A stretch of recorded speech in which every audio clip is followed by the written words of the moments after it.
Is Panorama the most Cars album? Here's my take. I thought I loved the Cars first album the best. Every song's fantastic. And then I thought I loved Candy-O the best. And then I gave Panorama a really deep, serious listen. And for a record that wasn't particularly important to me over 40 years ago, it has become one of my absolute favorites, precisely because of its offbeat feel and what I've realized are some of the band's coolest songs. If you remember 1980, you might agree that the album aptly reflects the mood at the advent of that decade. It was recorded at Cherokee Studios in LA between April and May of 1980, and when it was released in August, magazines and music critics categorized the album as darker and more unusual than their first two albums. The more I explore their music and the Cars stories, the more I think Panorama is the most Cars album. It's edgy and it's dissonant, but in really good ways. The fact that it sounded different from the Cars and Candy-O proved that the Cars were the real deal, not, one or two hit wonders. They transcended labels and genres, I think, with this album. It was both of its time and ahead of its time, if that makes sense.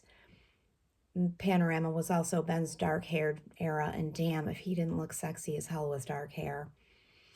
The album cover and artwork, with its checkered racing flag and those darker colors, suggested a departure, I think, in sound and tone a little bit from those first two albums. It eschewed that previous use of the iconic female image, and for that reason, to me, it looked intriguing. The Cars were all about a vision, an aesthetic, a look, and I think the look of this album really signaled sort of like a newer direction that the band was taking. The opening track immediately hits you with that sense of tension. The lyrics to Panorama were typical Rick, double entendres and opaque meanings. What exactly was he referring to when he sang, I'm on my knees looking at your hot shot, and I'll take my chance if I break your bubble? I mean, I know what I think it means. Is it what you think it means? Is it what Rick wrote it to mean? I guess we'll never know for sure. And despite the different sound, it continued the Rick themes of, the lonely guy, wanting, waiting, hoping, fantasizing about the unattainable love or lust interest, but in a more detached way than in a song like It's All I Can Do. Nothing to do except think about you. I just want to be in your panorama. But no entanglements, no compromise. As I wrote previously, most of Rick's songs, even his solo stuff, were, essentially those songs about yearning, even if it was in an ironic and sardonic way. But that was the tension. Again, many of his themes, the push and pull, pretending not to want, being too cool to admit it. That push and pull between wanting someone just out of reach, feeling both of the heat and the cold of lust and love. The Jerry Casale directed video of the song highlights the goofy humor of the band and was kind of a nod to that slapstick humor of the Three Stooges that they really enjoyed. I also personally think it illustrated the inside jokes and that kind of secret language that all musical partnerships and bands, I think, just innately share. My recollection of the early 80s is that it was not cool to be earnest or sweet. You wanted to project a feeling of being above it all. You didn't want to be considered common. You wanted to be different. You wanted to be nonconformist. The more different you were, the better. I think this was kind of a leftover vibe from the punk era of the 70s, and I kind of got that feeling from this video. The next song, Touch and Go, with that brilliant Elliot Easton solo, Elliot's ability to merge that rockabilly sound with new wave was absolutely genius. And I think he was doing it way before the Stray Cats. No shade to the great Brian Setzer and company.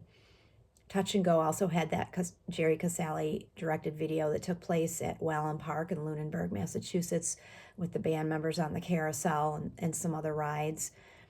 Unfortunately, it's kind of a neat video, but unfortunately, it really only focuses on Rick. Yeah, you can see those shots of Elliot from above, looking down, and he's on that ride. He's got his guitar, but I don't think he really was able to shine in a way that, um, you know, he should have, considering the solo made that song. And you barely saw the rest of the band at all. You have to remember that this was before MTV and music videos became ubiquitous, so the production value was, by today's standards, very basic. It's still cool though. It really showed off the signature aesthetic of the band. Give Me Some Slack has to be recognized for the way both David and Ben make up the engine that propelled the cars. They're able to maintain that incredible pace. Ben keeping up that bass line in perfect rhythm with David for all 3 minutes and 33 seconds of that song. David Robinson, man, what an incredible drummer. Would crisp be a strange word to describe his technique? Understated and low key, he was always absolutely perfect. And as usual, Elliot's guitar fills created an exciting layer to the song.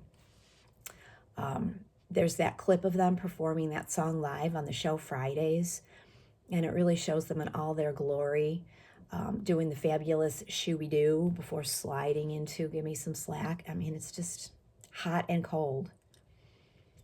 There were no throwaway songs on any Cars album. Each one was a little gem. Each song, Misfit Kid, Rick being autobiographical here, Getting Through, Up and Down, all incredibly listenable. But of course, what I think made them, was the way the band just fit together. You could clearly hear Ben's backing vocals, David and Ben steady in the groove playing, Elliot's bits of brilliance, and of course the mystical and magical Greg Hawkes doing his keyboard and synth sorcery is what really pulls it all together. The key to this band was their musical, almost magical alchemy. The players fit together seamlessly. No one showing off, each one just doing their part for the whole.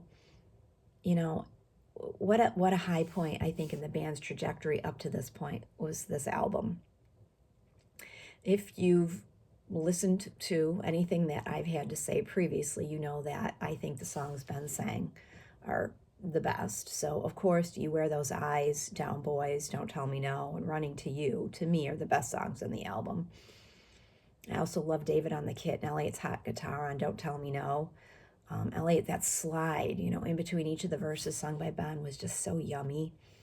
There's a clip from the Cars Unlocked that shows the band at a sound check for one of their performances in Japan on the Panorama tour. And Ben showing his vocal range and just smiling and being lighthearted, and the guys singing the song and goofing around. To see them casual and having fun and just sounding fantastic at this point in their career is just such a joy. Elliot's driving intro and solo on Down Boys, outstanding. Benny talks singing, you're trying to be hysterical, and I still ain't laughing. My heart. I don't think I can do this next song justice with my inadequate review, but I'm gonna try. The song on the album that really gets me and just gives me literal chills is You Wear Those Eyes. It's sung by both Ben and Rick. Ben sang the verses and Rick the chorus.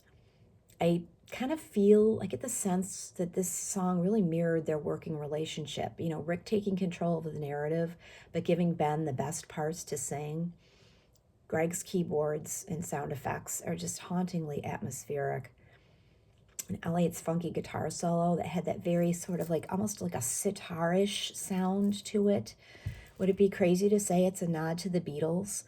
The way they incorporated Eastern influences in their music after their encounters, with the Maharishi. Elliot has spoken numerous times about the influence the Beatles had on him, and Ben was absolutely influenced by the Beatles. The title of the song was an example of Rick at his lyric genius best. The imagery, the phrasing.